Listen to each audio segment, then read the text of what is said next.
بسم اللہ الرحمن الرحیم۔ انسان کی کامیابی کا راز قرآن کی یہ 2 آیات 7 بار پڑھ لیں، دولت، رزق، عزت، کامیابی ملے گی۔ جتنے بھی امیر لوگ ہیں وہ سب اس وظیفے کی بدولت ہیں۔ محترم ناظرین، آج میں آپ کو اپنے علاج معالجے کی زندگی کا سب سے اہم راز بتاتا ہوں۔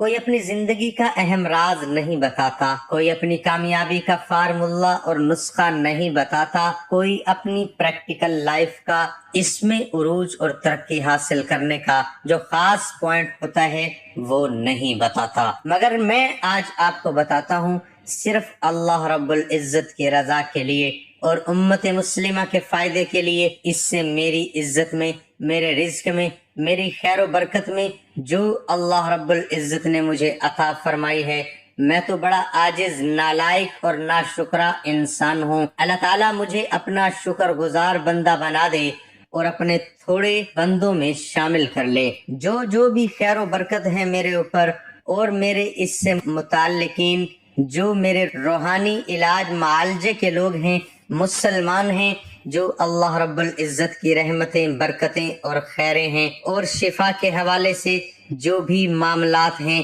میں اس میں یہ سمجھتا ہوں کہ سب سے اہم رول قرآن پاک کے اس عمل کا ہے، کیونکہ اس عمل پہ مجھے اتنا زبردست یقین ہے، روزے روشن کی طرح، کہ شاید ہی کسی کو اس عمل کے اوپر اور اس طرح یقین ہو سکتا ہے۔ بہت سے لوگوں کو ہوگا بھی، مگر میں اپنی بات بتاتا ہوں کہ مجھے اتنا یقین ہے کہ اگر پہاڑ کسی انسان کے اوپر گرا دیا جائے اور میں اللہ رب العزت کے فضل سے، اس کے کرم سے، اس ذات پر بھروسہ اور توکل کر کے میں یہ کہوں گا کہ وہ پہاڑ اس انسان کے اوپر گرنے سے رک جائے گا اور ہوا میں مولک ہو جائے گا۔ اگر وہ اللہ رب العزت کے قرآن پاک کی ان آیات کو پڑھتا ہوگا، اس کا عامل ہوگا، اتنا زبردست طاقت والا، خیر و برکت والا اللہ کے کلام کا یہ عمل ہے، یہ ساری برکتیں، ساری رحمتیں، ساری خیریں، ساری تاثیریں یہ اللہ رب العزت کے پاک کلام کی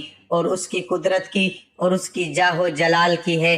اس میں انسان کا اپنا کوئی کمال نہیں۔ اگر ایک خسو خشاک کا، گتے کا ایک ٹکڑا، تنکوں کا بنا ہوا ایک ٹکڑا اللہ رب العزت کے قرآن مقدس کے ساتھ ہوتا ہے، اس کی جلد بن جاتا ہے تو وہ بھی نسبت پا جاتا ہے، اس کو بھی ہم چومتے ہیں، آنکھوں سے لگاتے ہیں، حالانکہ وہ ایک دیکھنے میں حقیر سا ایک گتے کا کاغذ کا ٹکڑا ہوتا ہے جو تنکوں سے، گتے سے بنا ہوا ہوتا ہے، مگر اس کی نسبت اللہ کے قرآن کے ساتھ، اللہ کے کلام کے ساتھ ہو گئی، اس کے ساتھ وہ لگ گیا، ظاہری طور پر جڑ گیا تو وہ بھی برکت والا ہو گیا۔ اس کو ہم چومتے ہیں اور آنکھوں سے لگاتے ہیں اور اس سے برکت حاصل کرتے ہیں، اس کو سینے سے لگاتے ہیں۔ تو اگر ایک بندہ مسلمان اللہ کے کلام کو اپنے سینے میں لے لے، اپنے دل و دماغ کے اندر اس کو بسا لے اور دل کے اندر اس کے اوپر یقین کامل رکھے اور زبان سے اس کا ورد کرے، اس کو تکرار کرے بار بار اور اللہ پہ توکل اور بھروسہ رکھے، تو کیا اللہ رب العزت اس انسان کو بے یار و مددگار چھوڑ دیں گے؟ وہ انسان خیر والا، برکت والا، عافیت والا نہیں ہو سکتا۔ کیوں نہیں ہو سکتا؟ وہ اللہ کے کلام کی برکات ہے۔ سارا انسان کا کوئی کمال نہیں، اس کی نسبت اس کے کلام کے ساتھ ہو گئی تو اللہ اس کو بھی چمکا دیں گے، اس کو بھی نواز دیں گے۔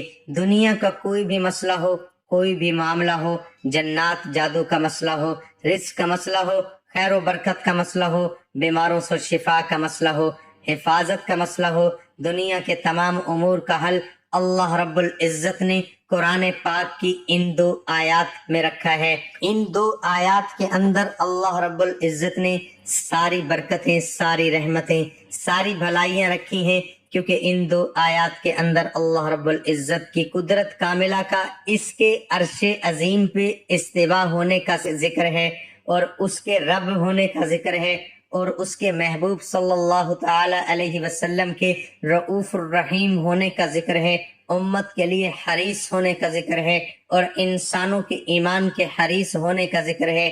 یہ اللہ کی بھی حمد و ثنا ہے اور اس کے محبوب صلی اللہ علیہ وآلہ وسلم کی بھی تعریف اور نعمت ہے۔ ان دو آیات کے اندر اللہ رب العزت نے بہت کچھ جمع کر دیا، اور اس کی خیریں برکتیں ایسی ہیں کہ جو میرے جیسے عاجز اور گنہگار بندے کی زبان بیان نہیں کر سکتی۔ جو اس کو پڑھتا ہے وہ اس کے کمالات کو دیکھتا ہے اور اس پہ مداومت کرتا ہے، اور اس پہ یقین رکھ کے اس کا ورد کرتا ہے اور اس کو اپنی زندگی کا حصہ بنا لیتا ہے۔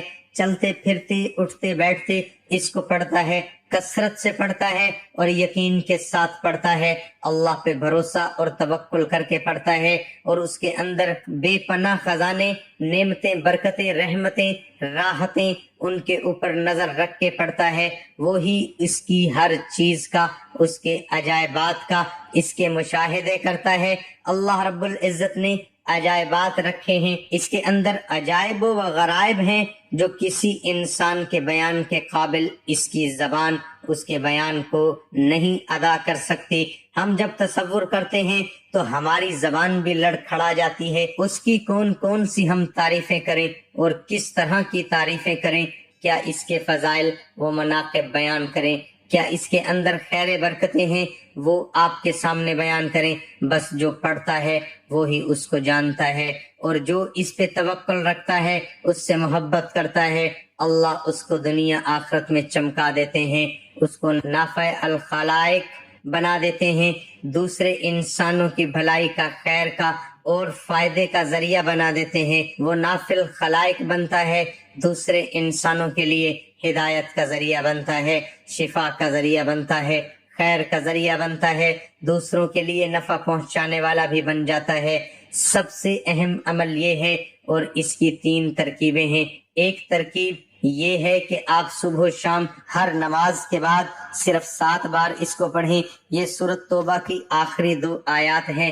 لقد جاءکم رسول من انفسکم عزیز علیہ ما عنتم حریص علیکم بالمؤمنین رؤوف الرحیم فإن تولوا فقل حسبی اللہ لا الہ الا هو علیہ توکلت وہو رب العرش العظیم سے لے کر آخر تک سورہ توبہ کی آخری 2 آیات، یہ 2 آیتوں کا خاص اور مکمل عمل آپ کے سامنے رکھ رہے ہیں۔ یہ ہمارے سینے کا راز ہے جو ہم نے آپ کے ساتھ رکھ دیا ہے۔ جو چاہے اس سے فائدہ اٹھا لے، اور عام اجازت کے ساتھ پہلی ترکیب یہ ہے کہ ہر فرض نماز کے بعد یہ صبح و شام 7 بار فریضوں کے بعد آپ پڑھ لیں سورۃ توبہ کی دونوں آخری آیات کو صرف 7 بار۔